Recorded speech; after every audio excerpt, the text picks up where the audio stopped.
Reka nizere ko mumeze neza abari mu Rwanda diaspora n'ahandi.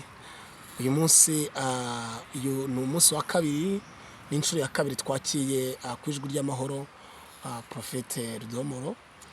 Hanyuma tunejejwe nuko tumwakiriye ubushize abantu baramuvuze ati bashaka ko yagaruka.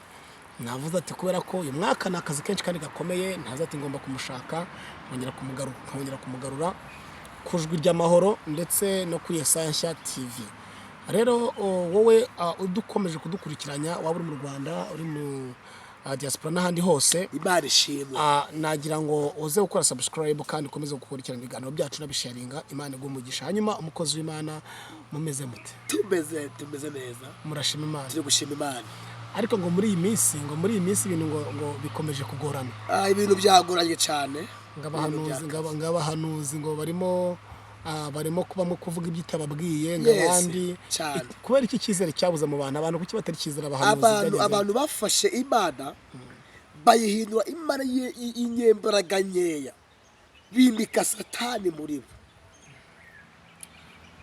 Yes, k'abantu batakizera abahanuzi benshi bamwe na bamwe. Urabizi ko kera abahanuzi bajyaga babubaha umuhanuzi ahantu ari akavuga neza, ariko ubu ngubu byarahindutse. hari aho abahanuzi baba bari maze ubundi umuhanuzi yavuga. Muri iyi minsi ntabwo abahanuzi bagifite agaciro nka Yego, none ese biri guterwa n'iki? Ni iyihe mpamvu abahanuzi twataye agaciro bitewe n'abantu bamwe bigira abahanuzi atari bo, bakigira abaprofete ariko atari bo, bakigira ngo baravugira Imana batavugira Imana.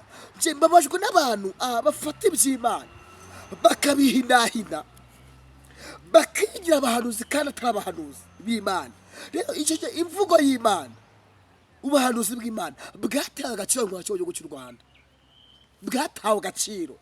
Ariko umva nkubwire password, Imana ije gukubura bwa kabiri. Imana ije gukubura? Ije gukubura bwa kabiri. Bishatse kuvuga iki? Ni abahanuzi ije gukubura abantu bongere guhanura? Ni abaririmbyi? Imana ije gukubura abahanuzi, abapasiteri, abaririmbyi, abantu bose babitambitse, abantu bose babyicayemo, abantu bose babijanditse. Yesu n'agasebe duhari. Imana ije guheha, ije gukubura. Prophète, ukomeje kuvuga ko Imana ije gukubura, ariko none se aba bahanuzi bo b'ibinyoma ko nabirivuga n'abukuri ko bose bivanze, ahari twabavangura bute? Nk'umuntu utasobanukiwe yabavangura gute? Yabigenza gute? Dore Bibiliya iravuga ngo mu bihe bigoye hazaza abahanuzi benshi b'ibinyoma ndetse bivange mu nama nzima. Rero ihene zinjiye mu nama, zinjiyemo tayari. Musi umwe nagiye ahantu ndimo nzenguruka i Kigali, mbona abantu bamwe barimo bakora ibitangaza, abandi bazura, abandi bahumura impumyi, abandi bavura abantu mu kagare. Ariko njye kuransanga ni ibintu bakoze, ntabwo ari iby'Imana iri gukora. Hari abantu bafashe ibintu bitira ko hari Imana iri kubikora kandi ari abantu. None abo bantu bari gukora ibitangaza, ese ibitangaza by'Imana, ibyo bitangaza bakora cyangwa se izo mbaraga bakoresha ziba ari imbaraga z'umwijima, ziba ari imbaraga zimeze gute? Ese izo mbaraga bakoresha ziba ari imbaraga z'umwijima? Njyewe mfite agahinda bitewe n'abo bantu. Ikintu bakoresha ni ikintu kimwe, ni imbaraga z'umwijima, n'abapfumu n'abarangi n'abakonikoni. Imbaraga hari ikintu kimwe. Ni umuntu wabyango ngo Prophète ngo ugiye ku nyanja ya Tanganyika mu Buganda, haba hari ibintu byose. Haba hari abapfumu, abarozi, ndetse haba hari n'imbaraga z'ubuhanuzi z'ibitangaza. Ugasanga umuntu avuye mu kagare ari imbaraga za Satani, atari imbaraga z'Imana. Abo bantu basebeje itorero, basebeje adeperi, basebeje abadive, basebeje abahanuzi, basebeje ivugabutumwa mu Rwanda. Ariko Imana yambwiye ngo umva, igiye gukoropa, igiye guhanagura, igiye gukubura. Singira ngo hari umuntu wakumva mu kiganiro uvuze ko muri za Tanganyika ndetse ashaka kugira ngo wagiyeyo. Yes, njyewe Imana ndikubona mbona iyerekwa, mbona Imana inyereka umugozi muremure, mbona iyerekwa rikomeye cyane. nyuma yo kubona iryo yerekwa imana amakuru akomeye cyane inyereka umugozi muremure ugeze iyo hirya Tanganyika ni ahantu mu yerekwa nabonye ahantu usanga uburozi bwica vuba bwica uyu munsi bupfa uyu munsi ariko mbona hari n'abahanuzi bakomeye bajya gutunda y'umurongo bajya gushaka izo mbaraga rero abo bantu basebeje itorero abo bantu batumye imana itukwa aba bantu bakoze mu maso h'Imana aba bantu bakirigisa Imana aba bantu bamenyereye Imana umva ngo Imana ije gukubura umva nushaka uri umubyeyi ubu uri umugabo ubu uri umumama Imana ije kugukubura niko kuri ngira ngo hari ese niki wababwira ko Bibiliya ivuga ko umuntu iyo yihannye agahindukira ibihano by'Uwiteka byari kuri we bihinduka ese wababwira nihe nama wabagira kugira ngo Imana itaza kubakubura burya biragoye aba bantu bafite nk'uburozi muri bo naho bakwihana bra ntago banoga n'abantu bagiwe kenshi numa kugira ngo uzamenye umuhanuzi w'Imana n'utara w'Imana iki gihe abantu abakristo ntago bakizera ijambo ry'Imana abantu batesheje agaciro ijambo ry'Imana abantu bafashe ijambo ry'Imana barishyira ku ruhande ahubwo bizera ibitangaza sinzi abahanuzi niba barakumva uri sinzi mbura bakira witeguye iki abahanuzi ko udashobora kubakira ko urimo kumena imbehe z'abandi bariraga ko nzi n'ubundi ndahamya ko baranyakura ndahamya ko sindagutinya guri profete icyo cyo cyose Imana ije kugukubura nawe ntinya ndabivuga umva ndabazi ko sinabazwa n'amazina ariko Imana ije umva Imana ije kwangaza abantu bamwe bantu basebasha Imana bantu bafashe imbaraga z'Imana barazihinahina bazamura Satani hejuru wakugira ngo bazamure iyerekwa ry'Imana bazamura ibyo bagiye gushaka za Tanganyika za Kongo na za he bwavuga Imana oya abantu basebeje Imana nuko ni profe ndababaye none Rudomoro ko nyine ko abahanuzi bose ko bashobora kwishyira hamwe bakwishyira hamwe bashobora ati tugiye guha amafaranga uceceke twongere kubazamukana cyangwa se bakagira gute bibaho witeguye iki witeguye gufata amafaranga ugaceceka cyangwa witeguye gukomeza kuvuga komeza gusenya ibyo bintu byabo bubatse hari ibintu bibiri amafaranga bamara kintu gamarira ejo napfa cyangwa ejo bundi napfa je nkorera Imana nkuzapfesha bashyizeho nka miliyoni 2 Rudomo naho waje kuraguza naho ikintu cyose waba ukuri kwanje nuko nguko Imana ije gukubura ingegera ejo bundi navuze ngo Imana ije guca muri Kigali yaciyemo ifunga insengero rwose yes icamo ariko barajya kuye bamwe pe ibyo uvuze nibyo bane bafashe iterabwoba bagutera amabuye ngo baramvuna ngo turagukubita iki n'ibiki ariko nababye ngo Imana ufite imbaraga mu nkubiti keretse Yesu wanje yapfuye Imana ishimwe cyane Imana himbazwe cyane amina none bwo wowe witeguye ikizaba cyose ariko ugatambutsa ubutumwa dore wowe udukurikiye nutagora ibirenge byawe nutakoresha ukuri nutazamura amavuta nudata Satani ngo ufate amavuta y'Imana rekura ibigirwamana rekura abapfumu rekura abarozi rekura izo miti wisize ngo igikundiro ngo gishakishe mu miti ibaze kiyo kiruka tukivuge base jewe ubwaje iki kagisubiremo nagiye ahantu kubwiriza i Kigali nsanga umuntu nzi muri quartier yacu yabaye impumyi na yarazi ko ndimo umuntu nzi muri quartier yacu visafi nsanga yabaye impumyi adasiko cyo umuntu yabaye impumyi gute turataha mfite agahinda ngiye we ngiye kumubaza abarambye ati bari bagishuye amafaranga bamwishyura amafaranga ngo agende abimpumyi abigenda bimuye abimpumyi mu rusengero. ufite imbaraga tuzazamuke baze gushaka ibimenyetso ntabwo ari kure uwo muntu abyivugiye uhari wanjye nzamusanga njye nzajya kumusura Imana imuhe umugisha. aho ko njye nzajya undi kumusura araza yigira pararizi mu nzu y'Imana njye nzajya kubasura ibaze ku gatuti urumva rero ubuteke bwe bwazamutse mu itorero buza ku gatuti. njye Prophet nyemerera aba bantu tuzajya ndetse kubasura jewe ndahari basura ukuri ahagaragara tugende ukuri kuze babyivugiye uhari niwuzemera koko ibyo mvuze ari vizaza. ntabwo naje gusebya abantu ahubwo nudahinduka Imana iragukurupa ikujugunye mu mwanda. tuzabasura Imana imanuye umukubuzo niko kuri kandi irakubanuye umukubuzo. bivuze ngo uwo mukubuzo asobanurira abanyarwanda neza ndetse n'abari hanze ubwo mukubuzo bishatse kuvuga iki?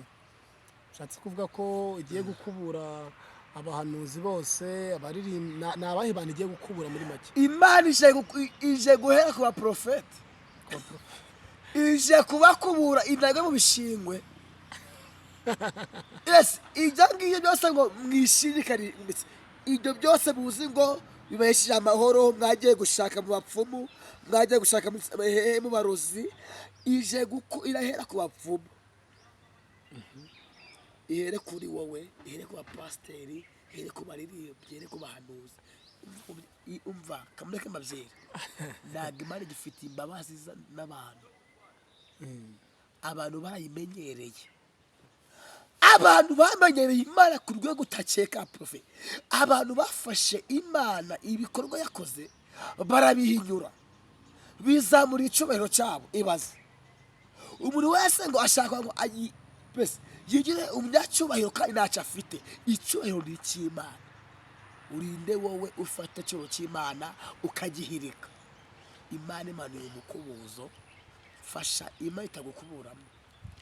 noneho kubera ko biyambitse icyubahiro cy'Imana niyo mpamvu Imana yarakaye igiye kubakubura. Imana yarakaye kugira ngo babone ko ufite amakuru yizewe.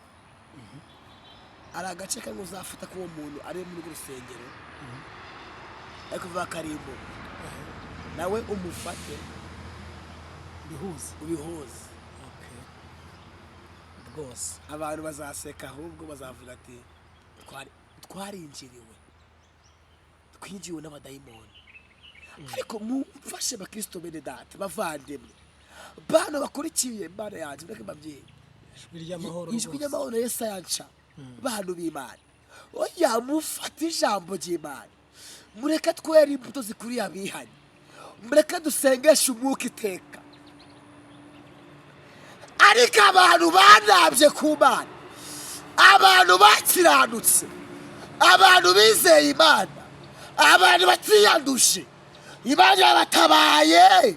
abantu batiyanduje, abantu batasebeje Imana, abantu bihanganye, abantu basonze bakihangana bagasonza, Imana yabatabaye. ariko data we basuwanda abantu bihanganye. Mbese domora ko abantu bose abantu kuki bari gukunda Prophet? abantu bari gukunda ahantu hari gukorerwa ibitangaza cyane, ahantu bari ngo mu myizire guhumuka ngo ibirema biri kugenda, abantu akaba ariho baba benshi akaba ariho birunda. noneho umuntu uri kubwirije ijambo ry'Imana ribohora imitima ntibajyayo. ntabwo bamaze kurogwa, bivugiye hano n'imbere y'Imana n'imbere yanyu ijwi ry'amahoro na Yesaya ca bivugiye hano. mfite amakuru menshi imbere y'Imana. biriya bitangaza byose bibona nko mu kagari n'irutuburano. nyaboneka ntabwo barakugirira nabi, domora bahanuzura urakira. baya uva kubyira nje sinjya abantu. biriya bintu byose mubona bikora ng'inzoka ngaguye hasi ngarahirimye ni ibintu babanagamo, ntabwo ari ijwi ry'Imana. ni imbaraga z'umwijima buriya. ni imbaraga z'umwijima. nimushake nimuzongera kuntumira mu nsengero z'iwanyu nzagoma iwanje. abanyarwanda mubyumve mw'abanyamasengesho jewe mbivugiye hano. mubyumve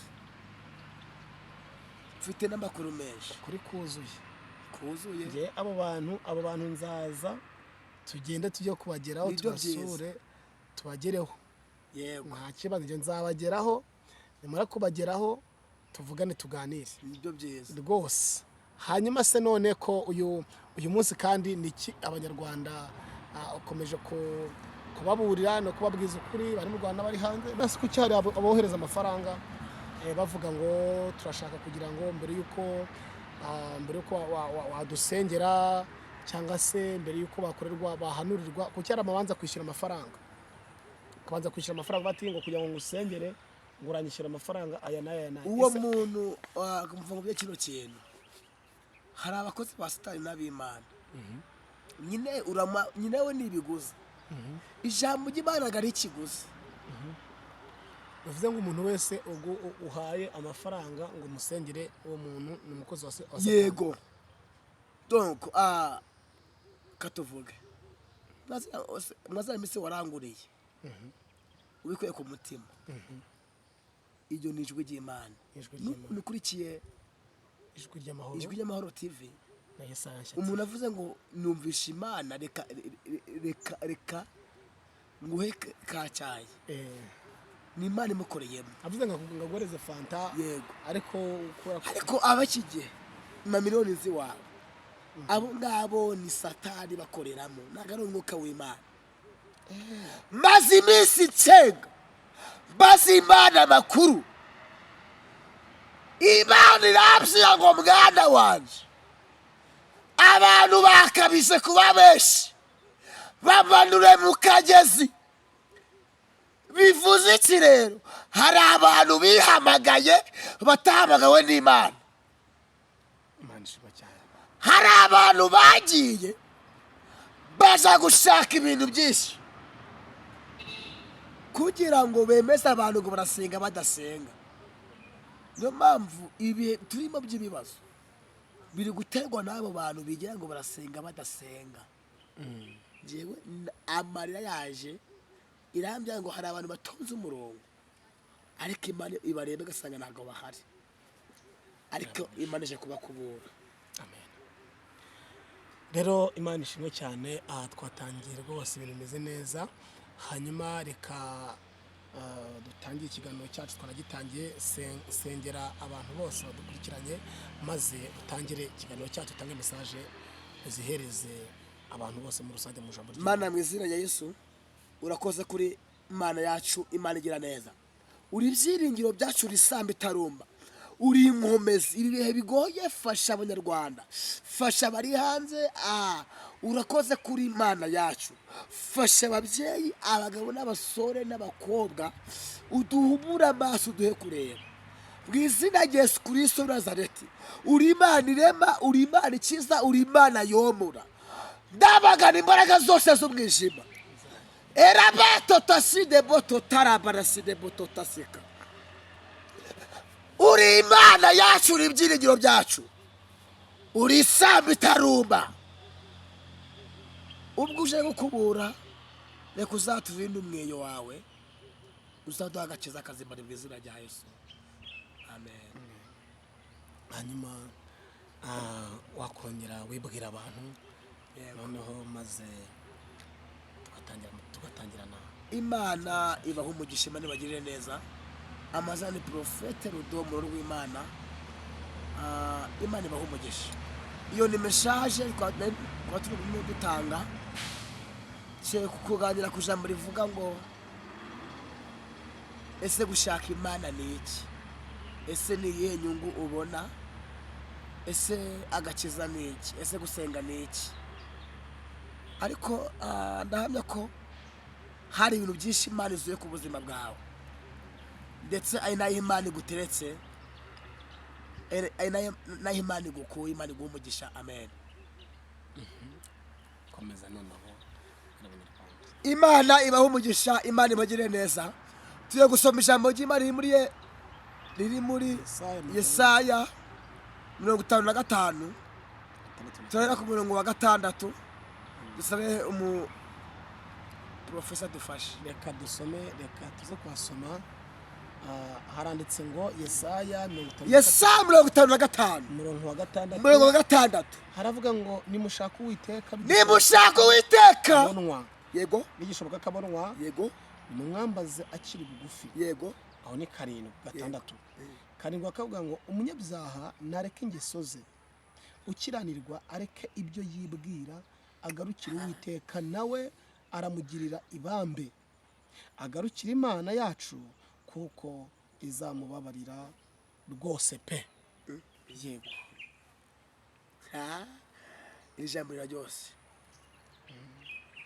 aya ni amagambo akomeye dusomye nimushaka Uwiteka bigishoboka kabonwa mumwambaze akiri bugufi umunyabyaha nareka ingeso ze ukiranirwa areka ibyo yibwira ariko ndafashijwe nimushaka Uwiteka mugabanye ubusivili mushaka Uwiteka amen nimushake Yesu bigishoboka kabonwa mumwambaze akiri bugufi umunyabyaha areka ingeso ze ukiranirwa areka ibyo yibwira ese gushaka Imana bivuze iki ese gusenga bibyara iyihe nyungu ese agakiza ni iki ndafashijwe nimushaka Uwiteka bigishoboka kabonwa etala lasi debotota ariko bana warakoze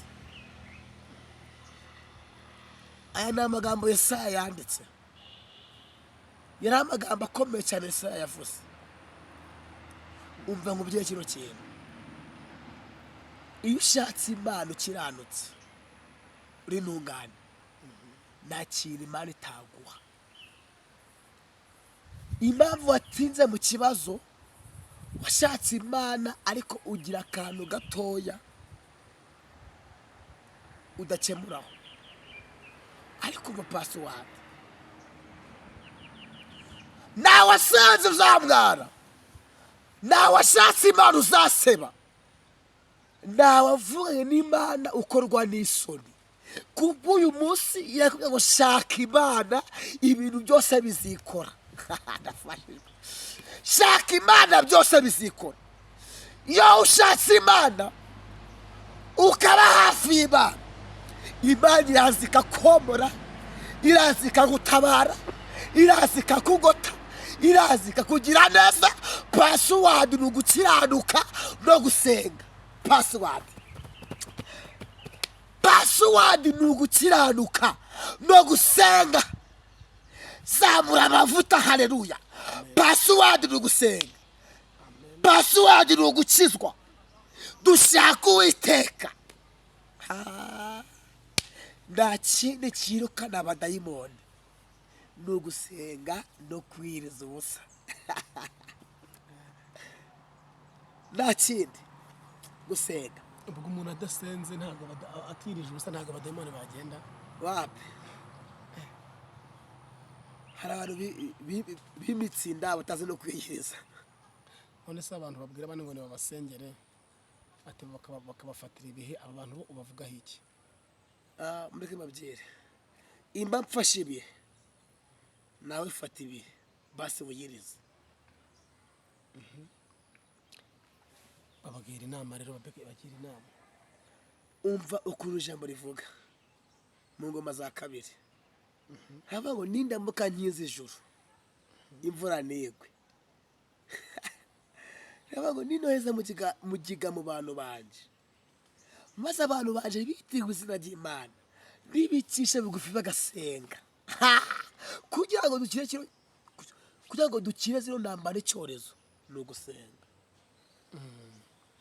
aribwo icyorezo ni intambara z'uburwayi yego komeza gusenga bikingura ijuru nawe wasenze umwara password ni ugusenga no kwicisha bugufi icyo gusa password umva prophet password ni ugusenga no kwicisha bugufi password ni ukwiyiriza password ni ugusenga password yasiwe yo wasenze neza Imana irakora password ni ugusenga dushaka Uwiteka bigishoboka kabonwa password ibabwire password iyo wasenze by'ukuri kanseri si yaguhangara. Iyo wakiranutse by'ukuri nta murozi waguhangara. Pasiwadi ni gusenga no kuba hafi y'Imana. Zamura amavuta yo gusenga, zamura mwuka wera, wokiranuka gusa. Haleluya, woca bugufi. Pasiwadi ni gusenga, gusenga kabisa. Njyewe narasenze, Imana irabya ngo nabonye amasengesho yawe, ngiye kuguha iryinyo. Nari mfite umuhanga wa metero nasabye. Umuntu arabwira ngo usenga umuprofeta muhanuzi. Iyo Mana usenga nibyo bihanga ko wasamye. Iyo Mana yazaguha iryinyo. Fata amasengesho y'iminsi 2. Ndi gusengera iryinyo. Nase ntamenye warufu ntiharye Shanajyo pe. Mese warasenze arongera amera amenyo. Nukuri ko Imana nzaguha video ngafite iryinyo pe. Ikiganiro nakoze ngafite iryinyo. Uzaseka. Nje video zayo ndaza kuyireba. Ndaza kureba video mfite igihanga cya metero nasabye. Amasengesho yakuri iryinyo. Mana irambya ngo mwana wanje waciye bugufi, wafashe ibihe, wiyirije, wasenze, ndagutaba. Iyo wasenze Imana iragutabara. Iyo wasenze Imana irakugota. Pasiwadi ni gusenga no kuba hafi y'Imana. Abantu basenze, abantu basenga, abantu bakiranuka Imana irabakundaga. Imana irabakundaga. Ariko ndikumva ngiye kuguruka. Gusenga tuhita usenga amenyo nangobwo nti. Mbese gusenga niki? Iyo mayi iryinyo nshaje. Mfite imyaka 26. Ubu maze kugira 28. Maze imyaka 2 iryinyo rimaze kumera. Ungana gutyo, ungana gutyo. Profete, ungana gutyo iryinyo riramye. Mfite n'ubwanwa. Cyangwa n'iryane yamenye bajye bagura. Oya da, impere ngiri ni sipirate. Mfite inyinya 2 kubera Imana. Iyi ni yahano.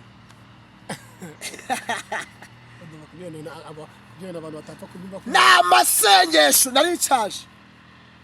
26 ni nyinshi. Cyangwa umuntu ushaje nagajya amera amenyo. None umuntu ukuze nkawe ko atamera amenyo. Wowe warasenze umva pasiwadi ni gusenga no kwera imbuto. Nerekera mu bufumu, mpamagara Imana, nzamura amasengesho. Irambya ngo mwana wanje gusenga kwawe no guca bugufi ndagutabaye. Dushaka Uwiteka bigishoboka kabonwa, tumwambaza akiri bugufi. Bivuze iki? Mureke twambaze Imana. Umunyabyaha nareka ingeso ze. Fasha abandi Imana bakubure, weho ubeho. Pasiwadi ni gushaka Imana. Ese amasengesho ahindura iki? Umunsi umwe Imana yarambye ngo mwana wanje Profete Rudomo nzakugira neza. Irambya ngo ngiye kuguha ibyo kujya ku rwego utakekaga. Ngiye i Kigali banekera mayinovi nk'abantu mwe ngo bashyira ku ifiriti ngo umuntu akajya mayinovi nawe nuko nyizi. Nuwa musi wa mbere nariye mayinovi, noneho ndayijya pe ari na mbisi. Neza ari mbisi. Nana iranga ngo nzaguha kandi kantu. Ngiye ahantu banekera ka protayi. Protayi? Yes. Bagutekera ka protayi. Nirago ni ibisirimu ngo byoza buna ngo nabyo. None ubu nazahambaga ndazizi. Ni potage bagutekeye ni. Aya ye. Ni hangaye na mambira. Noneho iki kiganiro dukoze bagutekeye protayi. No ngo byoza munda ndaragura n'imbizi. Potage no bagutekeye hanyuma potage. Komeza noneho nta kibazo tubwire. Hanyuma none ubu ngubu se bimeze biti? Ubu nzi kujya bya protayi na bya potage na bya hambaga. Ubu usi wareba. Imana iratabara. Ubu ndagira i Kigali, amen. Bakaba bati Profete yahageze. Reke mbabyire Imana iratabara. Imana iratabara. ubu mfite umugisha wo kujya hanze vuba byihuse kubera gusenga bihindura amasengesho areba ibyapfuye asura ibyapfuye gusenga profe gusenga ntawasenze umwara ntawasenze useba ntawasenze uhangayika ntawasenze wahangara pasiwadi ni ugusenga zamura amavuta ca bugufi bane gutabare guca bugufi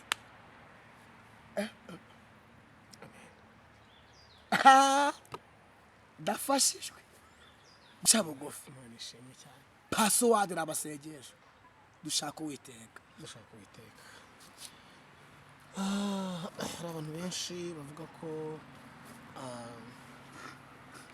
abantu bose abantu basenga muri iyi minsi bishakira indonke zabo ntabwo bashaka ko abantu babageza ku musaraba n'intonke zabo hanyuma abantu bafite iyo mitekerereze ko abantu bose babafashe kimwe hari ababeshya hari abadabeshya ngo bose ni kimwe hanyuma none twemere ko abantu bose basenga ari inyungu zabo bwite bategereje cyangwa hari n'abasenga bategereje ko Imana izabatabara turetse ko n'abantu babaye ibisambo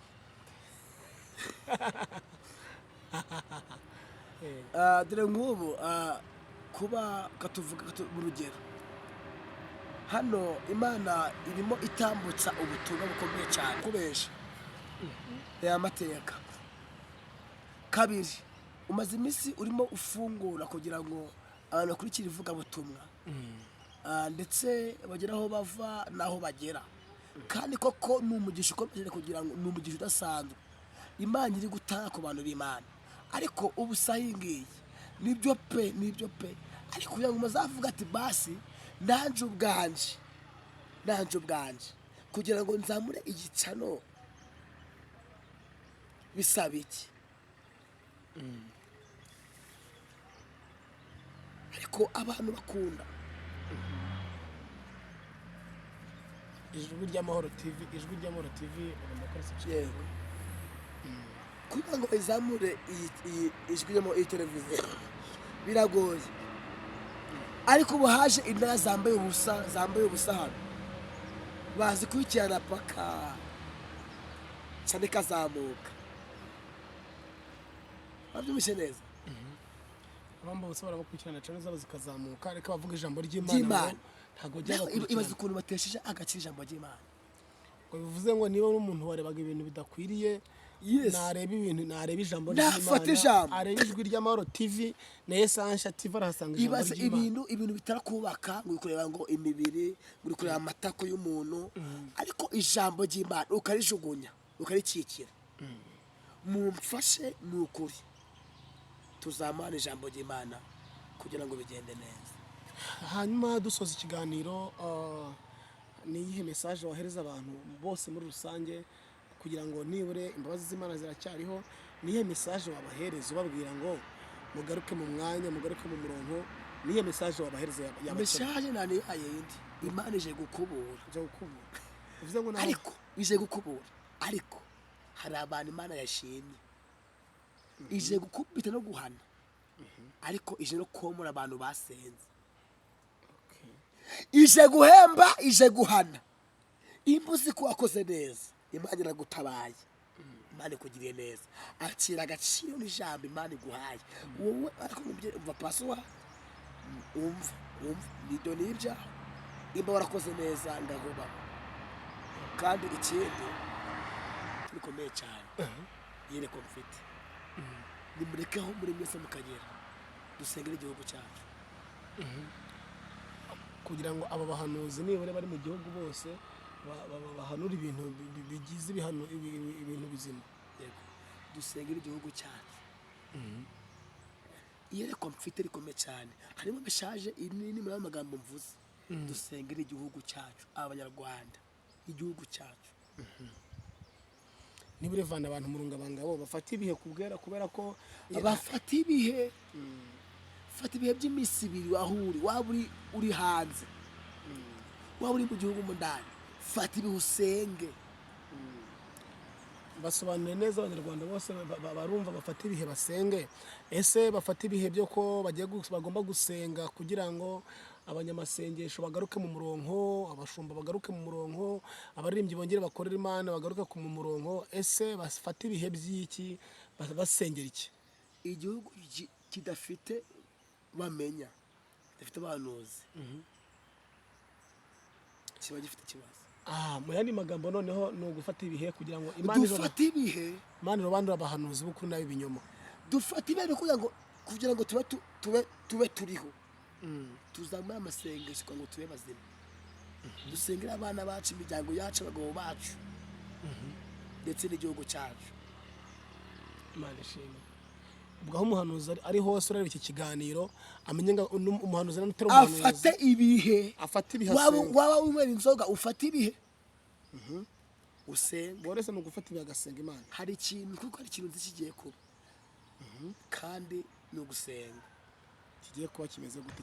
Tubwire neza nk'abanyarwanda, tubwire neza nk'abanyarwanda. ije kubazibya abo bahanuzi bose, abavugabutumwa bose, abaririmbyi bose, abaprofete bose, abaririmba ku giti cyabo bose, Imana igiye kubazibya, igiye guca muri kino gihugu, igiye kubacecekesha bya nyabyo. Wumve ko umuntu wese nafata ibihe, ufata ibihe usenge, kubera ko hari igihe baririmba wenda basambana, bagahanura babeshya, bagahanura bagira gute. Niyo mpamvu Imana itambutse ishobora kuba inzu itambutse. umuntu uje ku gatuti afashe jini, rake jini akamara kuyinywa akaja ku gatuti. Abanyarwanda dusenge noneho bahanuzi. Abanyarwanda twakoze ibyaha mu nzu y'Imana, reka Imana ifunge insenge, reka Imana ikorope, reka Imana ikubite, nitwe turi kubyikururira. Yes. Rero Rudomoro Prophet, watangira wadusoreza ijambo ry'Imana. Ntekereza ko maze kutubwiriza, maze gutanga message zose, hanyuma watangira umuntu wese ushaka ko wamusengera, watanga nimero ya telefone yawe, washaka ko wamusengera, ndetse aho yagusanga, aho ubarizwa, aho umuntu yakubona agushaka. Ese watanga nimero ya telefone yawe maze ugasengera abantu badukurikiranye, babarwaye bari mu Rwanda, diaspora n'ahandi, badukurikiranye ubundi bakabasengera ku Mana. Imana ibahomogesha. Ibihe turimo ntabwo byoroshye, kuko Imana yatangiye kunyuza umweyo.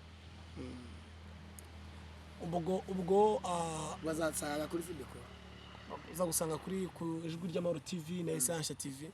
Hanyuma ndatekereza ko watanga nimero ya telefone yawe, maze hanyuma n'abandi bantu bashaka kubasengera. Abantu benshi barakumbajije ati nyaboneka, ati duhamagara Prophet Rudomoro adufashe agaruka kuri kamera, dushyire ijambo ry'Imana.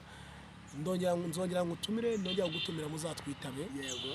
Hanyuma watanga nimero ya telefone yawe, amara gutanga nimero ya telefone yawe, ubundi ugasengera abantu, maze tugasoza ikiganiro. Ni 0789428227. Gisubiramo yumve neza. 0789428227. Imana ibahomogesha, kandi nizo ngizo Imana bagire neza. Kandi kinavuga kimwe cyane, aya meza abiri, ukwezi kwa 10 n'ukwa 9, bari maso basenga, hari inkoni. Bese kwezi kwa mwana ni warning. Abahanuzi babyumve, abavuga butumwe, abashumba n'abandi babyumve, ariko abakomeza gusenga mu kuri, mwitegure ko Uwiteka agiye kubagirira neza. Ndabizi baranye kwa ikunuka, ariko ni warning. Nibagutuka wihangane, ngahano no sengera abantu bose badukurikiranye. Mana, mu izina rya Yesu, urakoze ko ntakibasha kugura imigambi yawe. Ndasengera abarwayi, abaremerewe, abarushe. Ni wowe ubohora imbohe, ni wowe ukiza, ni wowe ugira neza. Ndamagana imbaraga zose z'umwijima mu izina rya Yesu Kristo Nazareti. Urakoze kuri Imana yacu, Imana yomora. Mana, mu izina rya Yesu Kristo Nazareti, urakoze kuri Imana iremye, Imana igize neza. Ndasopanya ubwenge bwose bw'abarozi, ngakora nk'Imana kandi ugire neza. Urakoze ko ubohoye, ubohora burumwe kandi ukize, ngakora nk'Imana mu izina rya Yesu. Amen. Imana igumugisha Prophet. Twongera kubahamagara, muzatwitabe ku Ijwi ry'Amahoro. Murakoze cyane.